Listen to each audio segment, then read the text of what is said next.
ताई, नारी शक्ती विधेयकासंदर्भात यवतमाळात भाजप महिला आघाडीकडून जे कार्यक्रम होतात त्या संदर्भात काय माहिती आहे? नारी शक्ती वंदन विधेयक यामध्ये भाजपकडून कुठला कार्यक्रम आयोजित नाही, तर हे नारी शक्ती यवतमाळकडून ह्या कार्यक्रमाचे आयोजन आहे.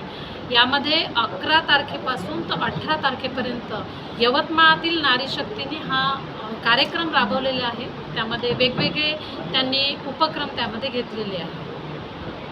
आज जे संध्याकाळी कार्यक्रम ते नेमकं काय कार्यक्रम आहे?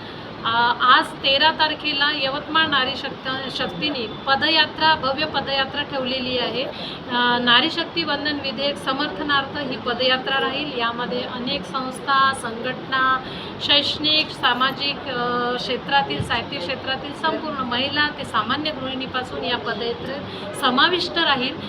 त्याचप्रमाणे या नारी शक्ती वंदन विधेयकासंदर्भात 11 तारखेपासून तर 18 तारखेपर्यंत जो उपक्रम राबविले जात आहे, त्यामध्ये 11 तारखेला मिस कॉल देत आहे महिला आणि मोदीजींनी हे जे विधेयक आणलं आहे त्याबद्दल समर्थन करत आहे.